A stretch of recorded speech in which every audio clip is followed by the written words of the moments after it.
En la fase superior de la sociedad comunista, dijo Karl Marx, correrán a chorro lleno los manantiales de la riqueza colectiva. ¿Cuál fue la promesa que hizo el socialismo? El socialismo no prometió la igualdad, por definición. El socialismo lo que prometió fue la igualdad en la riqueza. El socialismo lo que prometió, en pocas palabras, fue el lucro universal. Nunca hubo una condena moral a priori por parte del socialismo, ni nunca por parte de los igualitaristas en general, respecto del lucro y del bienestar material.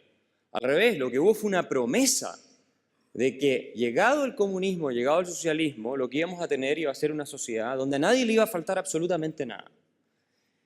¿Quién en esta sala no está de acuerdo con ese fin? Les pregunto yo. Que a nadie le falte absolutamente nada. ¿A quién no le gustaría ver lo que propone Marx aquí, más allá de si la riqueza es colectiva o no, lo podemos discutir obviamente, pero que todo el mundo tenga lo que necesita y lo más posible de lo que necesita? Todos estamos de acuerdo en eso. Yo creo que el problema no es eso. El problema está en los métodos de cómo logramos ese objetivo. Y los métodos que propuso o el socialismo los conocemos en sus resultados. Obviamente produjeron lucro, pero produjeron otro tipo de lucro. Joseph Stalin, por poner un ejemplo, uno de los seguidores, obviamente, de la fórmula socialista propuesta por Marx, según la revista Time, es el quinto hombre más rico de la historia de la humanidad. De la historia de la humanidad. Fidel Castro, que sigue siendo muy admirado en toda América Latina y en el mundo, en esta foto está en una visita en la Unión Soviética. El cuadro de fondo es Karl Marx, frente a él está sentado Khrushchev, y él tiene dos Rolex puestos en su muñeca izquierda, uno para ver la hora de Cuba, otro para ver la hora en la Unión Soviética. Dos Rolex a falta de uno. Según la revista Forbes, ha acumulado un patrimonio de más de 900 millones de dólares. Este es el hijo de Fidel, Fidel Castro hijo, actualmente un alto funcionario del régimen cubano, en una fiesta con la Paris Hilton y la Naomi Campbell, difícilmente discutiendo lo que es el materialismo dialéctico y el historicismo revolucionario. Ustedes podrán comprender. Otros próceres del igualitarismo que son menos seguidores tal vez de la línea dura, pero que sí han enarbolado esta bandera y se han hecho famosos con ello. Cristina Kirchner, que acaba de ser su partido al menos, su línea en Argentina derrotada, ¿no es cierto? Y se calcula, malas lenguas hablan, de que han acumulado un patrimonio considerable en los últimos 10 años que han gobernado. Esta es una foto que se le sacó y se hizo un cálculo más o menos de cuánto tenía puesto en joyas, ¿no es cierto? Y es una cosa extraordinaria, o sea, no crean que estas son joyas de fantasía. Entonces, ¿qué pasa? Y quiero poner estos ejemplos para que saquemos una primera lección. Siempre que se plantea una ética revolucionaria, se va a requerir de una nueva élite que suplante a la anterior. Siempre va a haber una élite que reemplace a la élite que se pretende cambiar. Y la historia muestra que han terminado siendo más abusivas, más opresivas que las que han reemplazado. Entonces, es una primera cuestión. Si hablamos de igualdad y lograr la igualdad, ¿no es cierto?, a través de procesos revolucionarios, ¿no?, o refundacionales, lo que va a ocurrir es que no se va a resolver el problema de la desigualdad. Es más, puede incluso acrecentarse como ocurrió en todos los países que lo han intentado y como ha ocurrido también en la región latinoamericana con los ejemplos populistas que todos conocemos. La condena del lucro individual. Eso es lo que molestaba a Marx, porque pensaba que solamente puede existir un beneficio, ¿no es cierto? El empresario solo se puede beneficiar en la medida en que perjudica a otro. El capitalista vive del trabajo ajeno y adquiere su cultura a costa del otro. Como la fuente del valor para Marx estaba únicamente en el trabajo, entonces la única manera de obtener utilidades, ¿verdad?, era haciendo trabajar al proletario horas que no le remuneraba. Y con eso iba acumulando su capital. Obviamente esto a la larga iba a terminar por hacer colapsar el sistema. Esta no es una idea nueva, la idea de que el que se beneficia a expensas del resto, y aunque ustedes no lo crean, está bastante generalizada en distintos círculos académicos, intelectuales y también forma parte del sentido común de la población hasta cierto punto.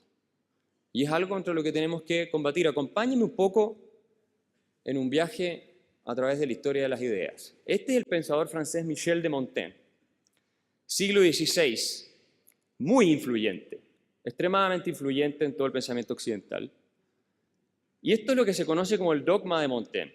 Ningún provecho ni ventaja se alcanza sin perjuicio de los demás, por lo que debemos condenar como ilegítimas toda suerte de ganancia. O sea, Montaigne pensaba, y con esto reflejaba un cierto espíritu de la época, que es imposible beneficiarse, enriquecerse si uno no está haciendo trampa, si uno no está en el fondo perjudicando a los demás. O sea, es un juego de suma cero. Lo que uno gana, el otro lo pierde. Es imposible, si uno cree, ¿no es cierto?, en la igualdad, defender la desigualdad o justificarla de cualquier punto de vista si es el resultado del perjuicio de otro. Si uno piensa que es un juego de suma cero, la desigualdad siempre va a ser algo inmoral por definición. Es imposible defenderla de otro modo. Jean-Jacques Rousseau, probablemente el filósofo político más influyente, francés al menos, en la historia latinoamericana, decía lo mismo. Y fue muy influyente sobre Marx también, él. Un gran lector de Montaigne por lo demás. La ambición insaciable, el surgimiento de la rivalidad y competencia por un lado, de los intereses en conflicto por otro. O sea, hay dos grupos que están en conflicto, claramente, es lo que pensaba Rousseau, junto al deseo secreto de profitar a expensas del resto. Fueron los primeros efectos de la propiedad y los acompañantes inseparables de la creciente desigualdad. La idea de que la propiedad privada es un robo y que por lo tanto unos pocos se benefician a expensas del resto la ven repetida nuevamente aquí. Friedrich Engels, otro de los famosos teóricos, ¿no es cierto?, del socialismo, coautor junto a Marx del Manifiesto Comunista. Y este es el problema, a mi juicio, de fondo de por qué cuando uno habla de capitalismo, de mercado, existe tanta resistencia. Y por qué cuando se habla de igualdad existe tanto apoyo. Cada progreso de la producción al mismo tiempo un retroceso en la situación de la clase oprimida. Y esto es lo importante, cada beneficio para unos es por necesidad un perjuicio para otros. Yo creo que esta idea está bastante instalada, intuitivamente, no de manera consciente, pero está bastante instalada.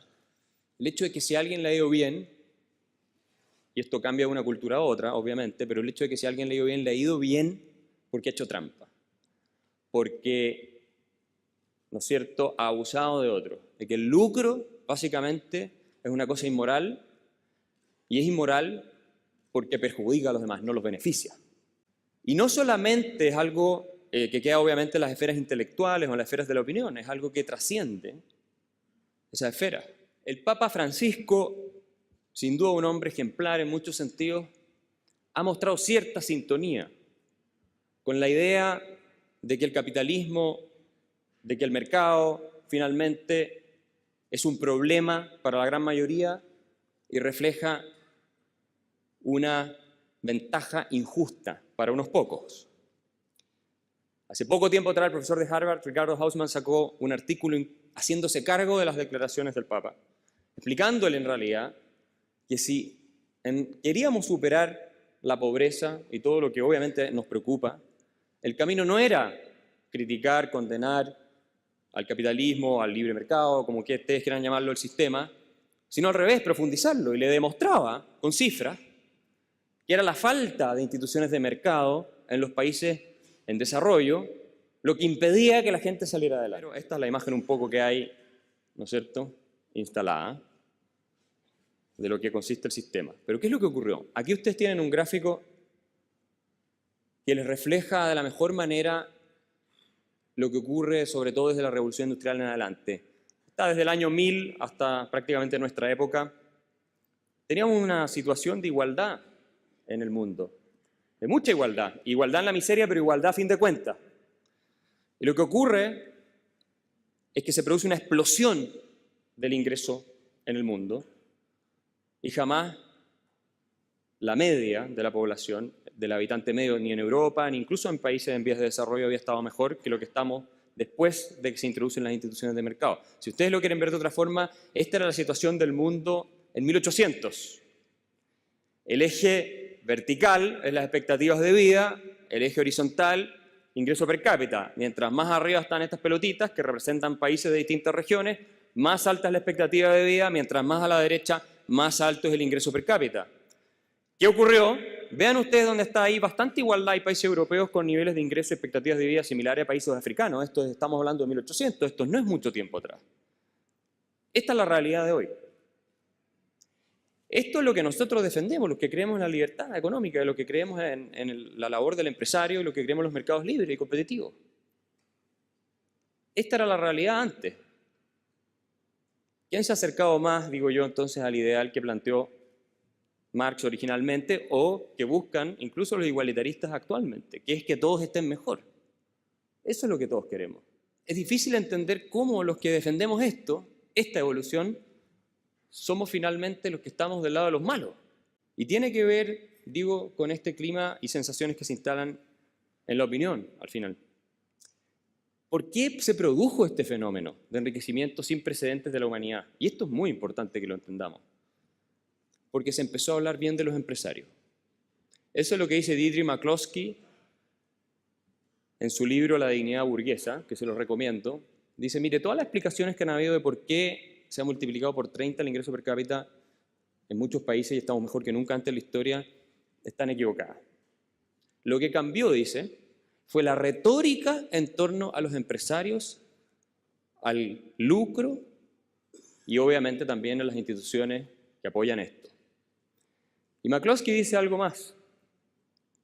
Cuando se empieza a hablar mal, cuando se instala la sensación en una sociedad desde el punto de vista retórico de que la actividad empresarial debe ser rechazada, de que el lucro es algo indecente, inmoral, de que no hay una contribución social relevante de parte de los emprendedores, empresarios y todo eso, se le está aplicando un impuesto gigantesco al progreso que a los que más perjudica a los más pobres. No le hace bien a la gente más necesitada del país sacar de proporciones y hacer críticas a veces injustificadas, a veces pueden ser justificadas, pero sacar de proporciones sobre todo el diagnóstico en torno a cuál es la función que cumple el empresario y cuál es la que no cumple el empresario. La dignidad del empresario es un fenómeno social. No tiene que ver solamente, y esto lo explica McCloskey, con que haya una institución, un impuesto más, un impuesto menos, no. Tiene que ser algo aprobado por la sociedad y bien visto para que pueda funcionar, si no a la larga no es sostenible.